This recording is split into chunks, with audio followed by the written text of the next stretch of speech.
Today's episode is brought to you by Mazars. SoundCartel. With the pressure for agencies to deliver searingly successful campaigns across more channels and faster than ever, are lock-in contracts still feasible? And if not, what is becoming of the agency model? From SoundCartel, I'm Nicole Goodman, and this is Business Essentials Daily.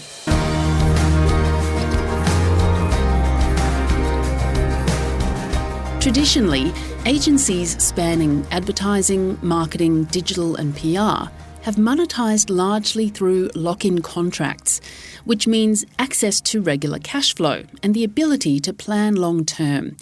But it's a model that can also frustrate clients and cost agencies in the long run. So, is the flexibility of a month-by-month approach better in the long term?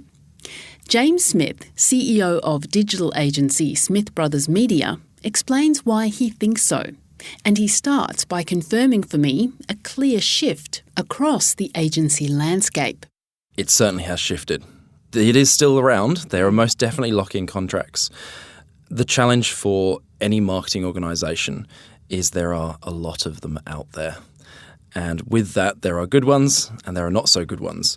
And quite often, lock-in contracts can be used as almost for want of a better word, a weapon to hold people into situations that they shouldn't be in because it's not performing. And I think this is one of the challenges that we've seen over the years, that originally people were locked into contracts and companies are starting to move away from that as well.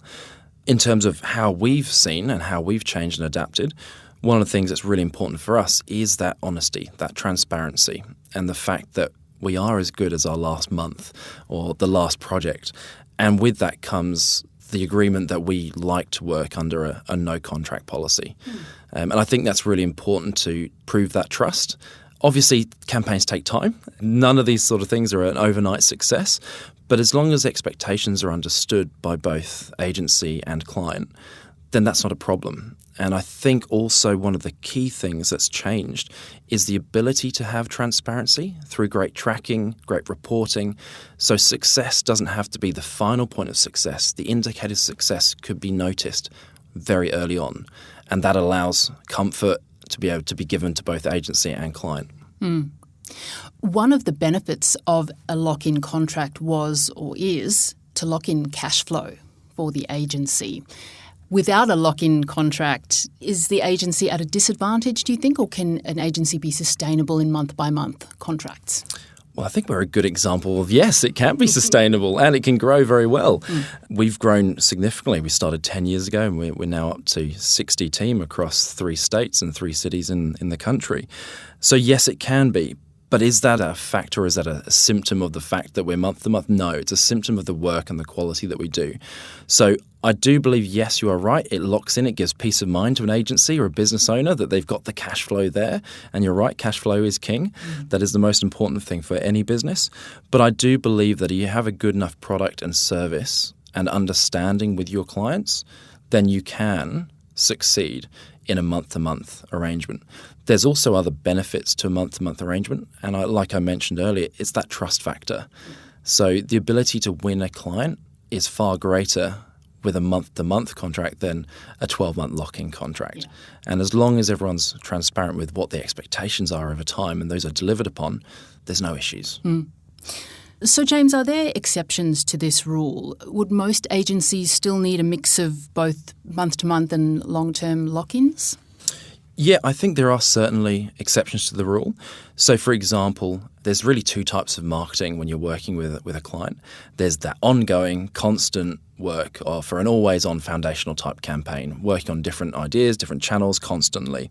And then there might be a launch campaign, or there's a campaign for a fixed period of time. Now, that's very different. And yes, that does require contracts and that does require there to be a guaranteed cash flow or income to be generated, because quite often in those campaigns, the actual amount of effort and work is not equal across time. So it's really important to make sure that an agency has the ability to go above and beyond early in a launch of a campaign to then be able to sustain and see the success later on. And that is why you would most definitely need some sort of commitment for the duration of a fixed duration campaign. What about retainers? Where do they fit in, or are they mostly a wonderful relic of the past? People have a different feeling about retainers, some good, some bad. I think retainers are really important for businesses that want to be agile. Yeah. So when a company wants to work with an agency and they really want to be at the forefront of innovation, trying things, new ideas, and they don't want to just be constantly getting quotes and going for this and going for that, but they've built trust, that's where retainers are awesome. Because all of a sudden you can be working with a strategist, producer, and a whole bunch of specialists literally at just attacking the market and trying to come up with new ideas. And working with that retainer, knowing that it's there, stops that lag of time between an idea, planning, and then execution. So we can get those things done a lot quicker. At the end of the day, it's kind of like the Elon Musk model. How quickly can we crash a ship and learn? It's exactly the same in marketing. Try, learn, try smarter. Mazars is an international audit, tax and advisory firm committed to helping clients confidently build and grow their businesses. To find out how Mazars can support your business, visit mazars.com.au. That's mazars.com.au.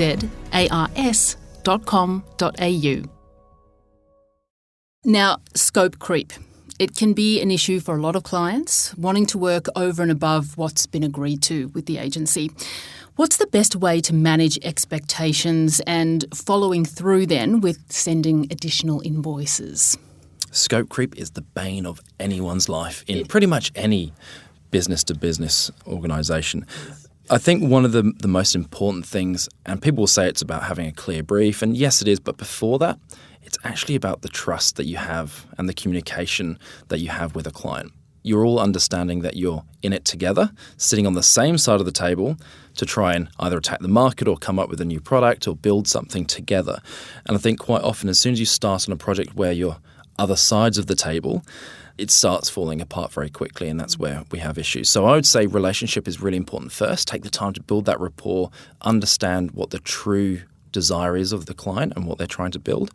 And then obviously having a clear brief around that, but also not being afraid to have those difficult conversations. I think there's a framework which I really like to think of in these situations, which is you start with a set of rules of engagement where everyone's clear about what's being delivered. You have that good relationship, and having those two things allows you to then have genuine conversations around scope creep. Without one of those two things, you cannot have a genuine conversation about scope creep. Yeah, absolutely. Markups are another bugbear for clients.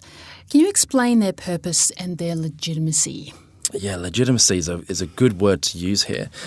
Traditionally, in media, you buy your media and that's it. You buy your media. Your media costs your media and it gets out there. And it comes with strategy, it comes with execution. And then digital came around. And rather than doing that, a lot of digital agencies would put percentages on media spend and whatnot, and that would cover management. Now, the problem with this is, in certain platforms, you might not actually get access to the platforms. The agency might hold on to them. So you don't actually know what the true markup is. So one of the things I always stress to every client, whether they're working with us or not, is to make sure you actually understand what you're actually spending on media, particularly in the digital world. So that's very simple, very easy. Make sure you got access to all your assets, whether it's Facebook, whether it's Google Display, whether it's whatever it be. Make sure you've got access so you're actually understanding what actual dollars are ending up on the platforms. Now, for us, one of the things that's changed over time, and I believe this is something that's really important for marketers to really get on board with, but it's a challenging one and it's a little bit controversial. In marketing, we have two numbers that we need to help improve: cost per acquisition and client lifetime value. Those are the two numbers. Boils down to that. The problem is if we have a percentage markup on media spend, as they grow, we're going to be actually increasing that cost per acquisition. It's a conflict of interest. So what we believe is that actually our fees are our fees based on our time and our expertise and our knowledge and our IP. So we work off fixed management fees structures. And that does mean that we can actually put the best effort in to actually provide the best results for a client. Whilst, as they grow, guess what happens? That cost per acquisition reduces as well. That's right. Which would make you incredibly competitive in a pitch scenario or approaching new business. Very competitive indeed. And I think this is one of the things where a small agency like us, who's growing fast and isn't so small anymore, is able to win those bigger contracts. And we are able to work with larger organisations and upset the status quo somewhat. James, with all that said, finally, what would be your advice for building a profitable business for agency owners or business owners of any stripe? What is your advice? Understanding your numbers. I cannot stress enough about understanding your numbers. We've all gone through different journeys through business, myself included. There was a time not that long ago where I wasn't on top of my numbers as close as I should be, and we found ourselves in difficult situations. But then getting across it and respecting those numbers allow us to then actually not only get out of it but grow. So I think for those financial controllers and business owners out there is be fully aware of the financial numbers and how they relate to cash flow, repeating invoices, expected return, and forecasting. Those 4 things will allow you to be able to sleep at night knowing what's coming, and it also allows you to see the pitfalls that are coming ahead of you so you can start to make plans in advance. And I think that's one of the reasons why through COVID we saw so many businesses afraid and make drastic decisions before the actual change came about. And in the digital world, it wasn't as drastic as some other industries. But because we had that foresight to be able to forecast and plan, not only were we able to survive, but we actually also able to grow and diversify through that process because we had incredibly good financial control and understanding of those numbers. That was James Smith, CEO of Smith Brothers Media.